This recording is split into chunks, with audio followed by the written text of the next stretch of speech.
Khi mới bắt đầu tìm hiểu về vị trí Business Analyst vào khoảng năm 2021, điều mình đọc được nhiều nhất đó là BA sẽ là cầu nối giữa đội kinh doanh và đội phát triển. Tức là công việc của BA sẽ phiên dịch yêu cầu từ đội kinh doanh chuyển sang ngôn ngữ dành cho đội phát triển, và từ đó đội phát triển sẽ làm theo.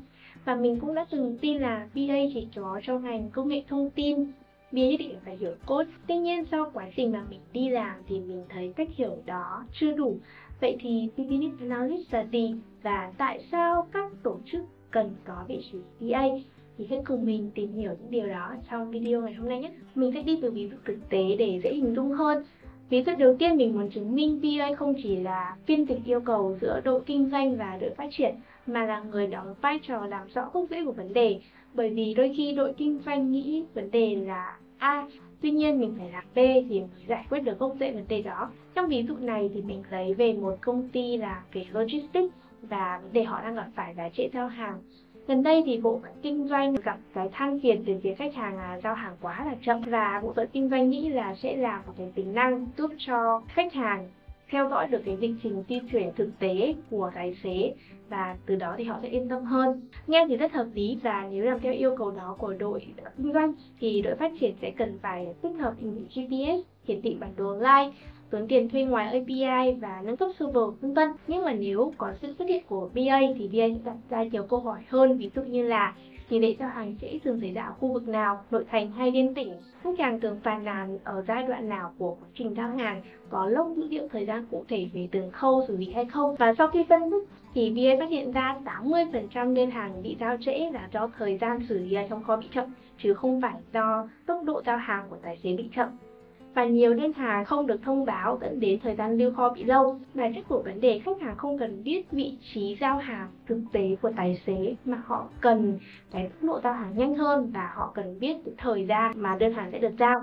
Từ đó BA có thể đưa ra những đề xuất hợp lý hơn. Ví dụ, đề xuất số 1, cải tiến luồng xử lý đơn hàng ở trong kho bằng cách gửi thông báo mỗi khi có đơn hàng mới, có dashboard theo dõi tiến độ, nhắc nhở mỗi khi có đơn hàng vượt quá thời gian cam kết xử lý ở trong kho. Cái đề xuất thứ hai là chúng ta sẽ gửi thông báo cho khách hàng mỗi khi đơn hàng được giao, và gửi cho khách hàng ước lượng khoảng thời gian mà đơn hàng sẽ được giao đến điểm hẹn. Qua cái ví dụ này thì các bạn có thể thấy là nếu như mình làm theo cái yêu cầu ban đầu thì công ty sẽ làm những tính năng rất xịn và đắt, nhưng mà chưa chắc đã gãi đúng được điểm đau và giải quyết được vấn đề gốc rễ là trễ giao. Nhờ có BA mà họ sẽ tiến đến quy trình nội bộ, từ đó có một giải pháp tiết kiệm hơn mà vẫn giải quyết được cái vấn đề, đưa ra được kết quả mong muốn. Và qua một ví dụ rồi thì mình cũng muốn giới thiệu đến các bạn định nghĩa về Business Analyst của tổ chức IIPA. Đây là một tổ chức rất lâu đời về phân tích kinh doanh, phân tích nghiệp vụ, và họ có những cái chứng chỉ dành cho Business Analyst được công nhận ở trên toàn cầu. Và mình thấy cái định nghĩa mà họ đưa ra rất gần và đúng với những cái gì mình đã làm. Họ nói rằng không phải những người có chức danh là Business Analyst thì mới là Business Analyst. Business Analyst có nghĩa là bạn làm cái công việc giúp công ty tiết kiệm tiền sau khi đưa ra được kết quả tốt hơn đáp ứng mục tiêu của kinh doanh. Ok, và khi chúng ta hiểu được rằng không cần phải có chức danh là BA thì mới được gọi là BA, và những cái giải pháp không nhất thiết lúc nào cũng cần là giải pháp về công nghệ, nó có thể là giải pháp về quy trình nội bộ. Thì sau đây mời các bạn đến với cái ví dụ thứ hai. Mình muốn chứng minh là BA không phải chỉ có trong ngành công nghệ thông tin mà nó hiện diện ở trong mọi ngóc ngách của cuộc sống. Mình lấy ví dụ trong ngành may mặc, khi mà chúng ta có một tấm vải lớn và chúng ta sẽ cắt may ra thành các bộ quần áo khác nhau. Vậy thì câu hỏi đặt ra là làm sao để cái phần dư thừa, tức là cái phần bỏ đi, nó là ít nhất để tối ưu, tiết kiệm chi phí nhất. Thì giải quyết cái bài toán đó cũng sẽ là công việc Business Analyst. Hay mình lấy ví dụ trong cuộc sống hàng ngày, khi mà bạn có một người bạn từ Hồ Chí Minh ra Hà Nội, tuy nhiên chỉ có một ngày để tham quan Hà Nội thôi, làm sao để có thể thiết kế một lịch trình tham quan phù hợp? Lúc này các bạn sẽ đặt ra các tiêu chí về thời gian, thời tiết, về sức khỏe, về sở thích để thiết kế cái lịch trình đấy làm sao tối ưu được cái trải nghiệm và mình cảm thấy là vui vẻ nhất với người bạn của mình.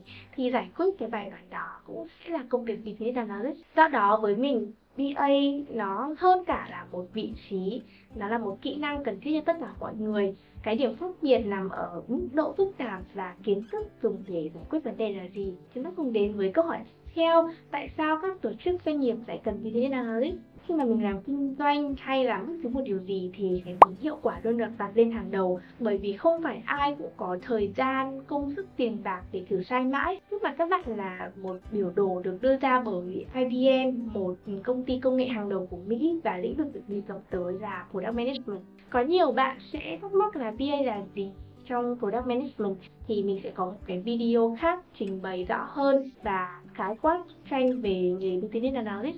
Các bạn hãy subscribe để đón xem khi mình có video mới nhé. Quay lại với biểu đồ của IBM thì chiều ngang là các quá trình trong quy trình phát triển sản phẩm và chiều dọc là mức độ tốn kém nếu có sai lầm phát sinh được đo lường qua từng bước. Cái bước đầu tiên là Requirements Architecture, nơi được làm bởi đội ngũ BA, SA, và đây cũng là bước nếu như có sai lầm phát sinh thì chi phí để sửa lại là ít nhất.